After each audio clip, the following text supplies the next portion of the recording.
Good evening and welcome to the Chief's Beat, a connection to a closer community. My name is Brian Keyes and I'm the police chief here in Chelsea. I've been with the police department for the past 28 years and I've been the police chief for the past 8. My hope is to start a monthly series here with Chelsea Community Cable where I can invite various guests to join us each month and talk about different initiatives that the Chelsea Police Department is involved in. Our plan is to really have an up-close and personal, in-depth look behind the scenes of what we're doing here in the community to make a difference. I'm lucky enough to joining us here today with Captain David Batchelor of the Chelsea Police Department. Dave, basically, when I told Dave initially that we were going to start this show, he strong-armed me and told me that he wanted to be the first guest. So Dave is actually the first guest to join us. Thanks for joining us. Thanks for joining me. I really appreciate it. What I'm going to do is, Dave, if you don't mind, just ask you a few questions that I've kind of jotted down here, and hope we can, the viewers at home can actually get a real good personal look behind the scenes of what we're doing to make a difference in our city. So if you don't mind, do you mind telling us a little bit about yourself? Sure. Been a police officer here in the city of Chelsea for 29 years. Grew up in Chelsea, grew up Central Ave Housing Development. Married to a beautiful Chelsea girl, Paula, who grew up the street from me in Carter Street. Went to Chelsea schools, played sports in Chelsea. I have 4 children, 4 boys. Mm-hmm. My oldest son is actually a police officer here, also in Chelsea. My other 2 boys, well, 2 of my other boys graduated from college, mm-hmm. and my 4th son is going to Boston College next year. Police department, I'm a captain. I went from patrol officer to sergeant, lieutenant to captain. I've done just about every assignment you can think of in Chelsea Police. Currently, I'm assigned to the Community Relations Division, mm-hmm. and I'm the captain in charge. Did you now, you recently, not recently, but I think well over a year now, you graduated from the FBI National Academy. Can you tell us a little bit about that experience? I did. I went this time last year. I graduated. The National Academy, the FBI National Academy, is a 10-week course, and it's given by the FBI in Quantico, Virginia. There was 250 other officers in my class. Mm-hmm.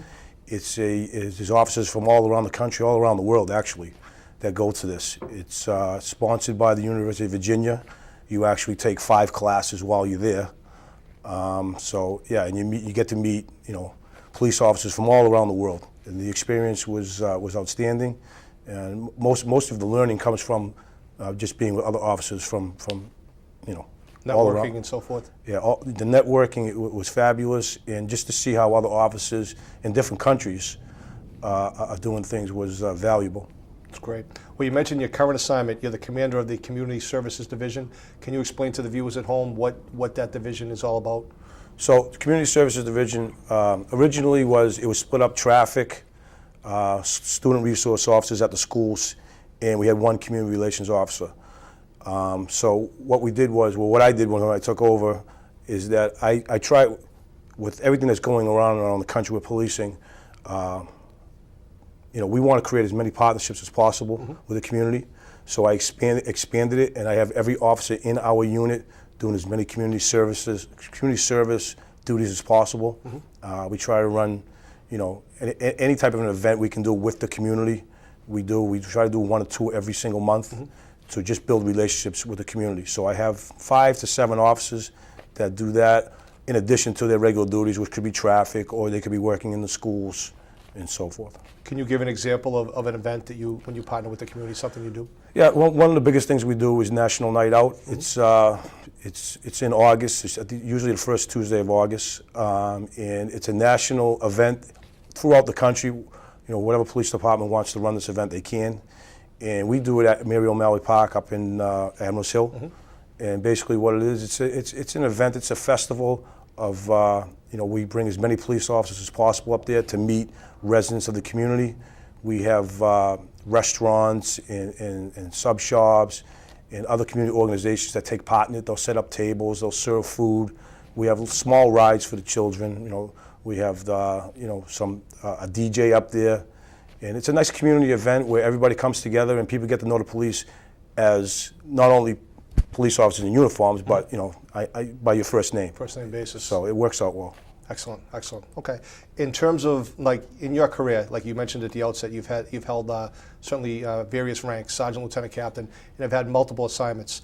I know that as the chief some years back, you were in charge of the patrol division. Yes. Back in 2007 for a few years, which, for those of you who don't know at home, the patrol division is the backbone of our department. It does comprise about 75% of our department. Can you explain to the viewers, based on your expertise as the commander of that division, what they do on a daily basis? So, yeah, the patrol division is the officers you'll see out in the street riding around in the cruisers. You may see them on bicycles, motorcycles, or walking. Mm-hmm. So the patrol division is, as you said, the backbone of the police department. They respond to all the calls that we receive. We receive thousands of calls per year. So the patrol division will answer the 911 calls, and they're the ones that take the initial reports. Mm-hmm. And they're the ones that are in uniform, and they're out in the street 24 hours a day. We have 4 shifts in the patrol division. There's a day shift, an afternoon shift, and then the overnight shift. And we also have what we call an impact shift, or an overlapping shift that we run from 5 to 2 in the morning. And the reason why we do that is because that's during the peak hours. Mm-hmm. And during the peak hours, we try to get as many officers out there as possible. Additional staffing. Great. Yeah. So that's that's quickly basically what the patrol division does. Mm-hmm. And yeah, they're the backbone. They're the ones that are out there 24 hours a day, and they're on the beat, and they're getting the job done. Now, what about community policing? We hear that term, we know it, we live it, we've been living it for a number of years, but for those at home that might not be thoroughly familiar with it, can you explain pretty much in layman's terms what is community policing, like on a philosophical basis, if you will, countrywide, worldwide, and what is it something that we adhere to here locally in Chelsea? So yeah, absolutely, we use the community policing model here in Chelsea. Mm-hmm. Before I kind of describe what community policing is, I want to go back a little bit to when we first got on, it was called traditional policing. Mm-hmm. So we got on a time, an era when, in the 1980s, 1990s, where the thought was to get to the incident as quickly as possible with 911. People would get on the phone, call 911, call for the police, and the thought was that we'd get there as fast as we could, interrupt crimes, catch the bad guys, and and it was all based on reacting, to a phone call from a citizen. So that's what traditional, and it was more geared towards policing. It was more geared towards, we know what we're doing as the police department. All we need is a phone call. Mm-hmm. But what we found over the years was that wasn't really working out. We were isolating police officers in cars. Mm-hmm. They were riding around the city. They weren't having any contact with the community. We lost that personal contact with the residents. So in the early 90s, community policing evolved. And with community policing, it's a broad-based approach to policing where we try to involve everybody in the community. We create as many partnerships as possible. Mm-hmm. Residents, business owners, schools, any organization that we can create a partnership with, we will, because we know as police, we can't solve every problem just the police alone. We need the help from the community. So that's kind of a basic concept of community policing. Well, let me ask you a follow-up to that. So in 2007 till I think approximately 2010 or so, you're in charge of the patrol division. We had, or we still have, but it was certainly in a, I think, a more stronger format, community action teams, where we basically had, we have 4 sectors in the city, and we had different groups that met each and every month. Now, it's no secret what happened last August in the country, out in Ferguson, Missouri, and a number of incidents that have occurred since then. So in terms of community engagement, community outreach, do you think it is time for our department to bring what we have in terms of the successes we had up to another level?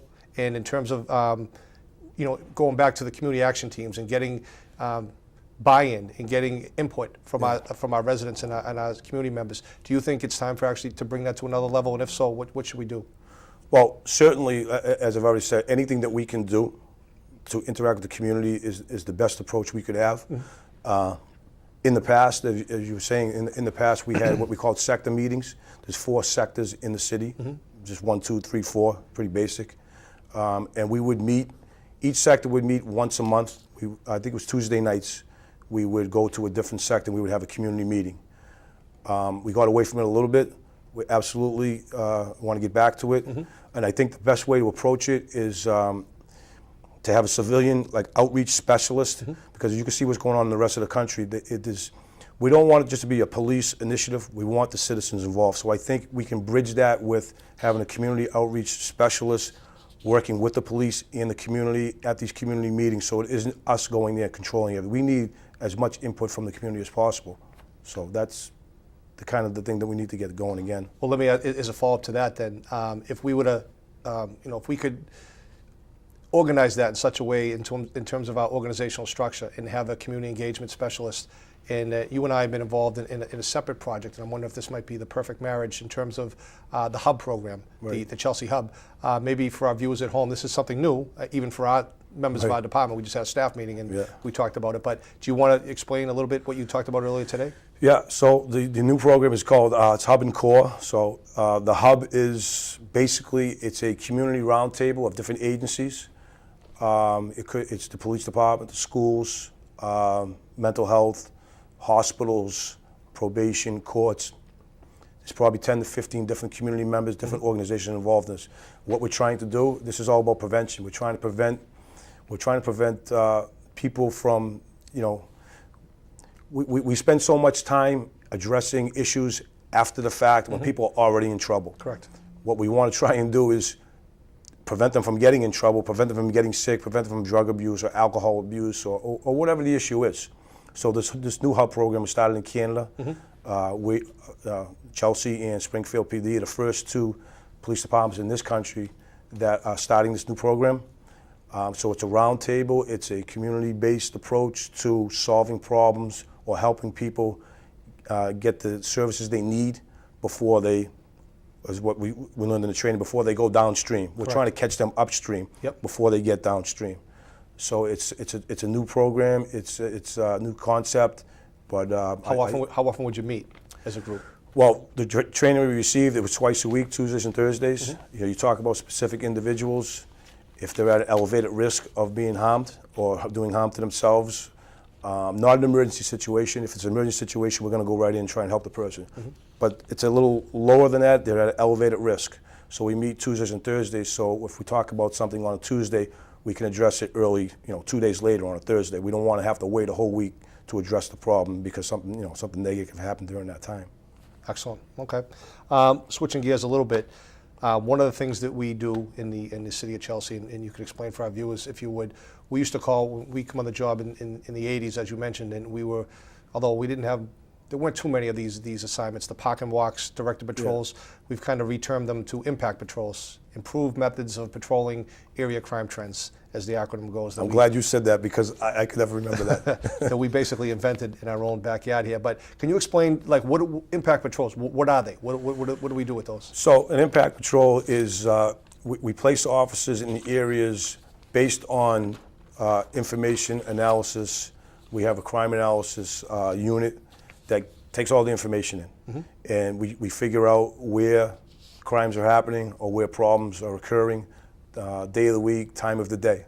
And we place our officers in those areas during those times. Not only do we place our officers there, we have them try and figure out what the problem, why is the problem occurring?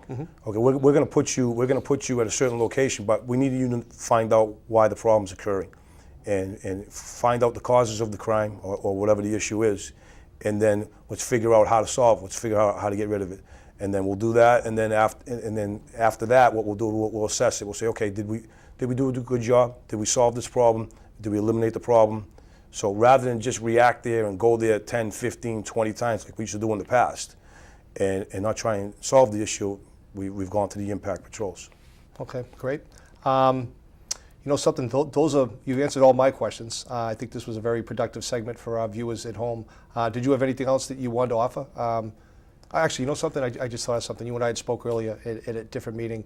Certainly we have, and I'll ask you, we have a lot of activity around the city with a lot of construction, a lot of road closures and so forth. And I know that we spoke this morning about one potential announcement, I guess, that we could give to our viewers at home in terms of 6th Street, Fay Square. 6th Street. So we have, anybody that travels through Chelsea on a daily basis, is aware that there's a lot of construction going on. There's a lot of improvements going on in the city, new buildings going up, roads being fixed, bridges being fixed, so which is all great stuff. However, it does cause traffic problems, and it is a nuisance to people that are coming in and out of the city every single day. Sure. So to try and alleviate one of those problems, 6th Street is going to be turned into a two-way. This way, you'll be able to go down 6th Street from City Hall Avenue, and you have direct access to Route 1, which hopefully, because a lot of people do travel up Route 1 at the end of the day. Correct. So hopefully, in coming in, they come that way. So hopefully, by making 6th Street a two-way, we can alleviate some of the problems. So that's that. I think Tuesday is the target for making 6th Street the two-way. Correct. Excellent. Well, thank you very much, Captain Batchelor, for stopping by the studio and informing our viewers of all this important stuff going on in the Community Services Division in the department. I'd like to thank our sponsor, Dennis K. Burke, for sponsoring this segment. And next time we'll have Captain Keith Houghton will join us from the Criminal Investigation Division. So until next time, my name is Brian Keyes, Police Chief in Chelsea, and welcome and thanks for coming into our segment. And I'll say goodbye and sign out now from the Chief's Beat, a connection to a closer community. Thank you very much.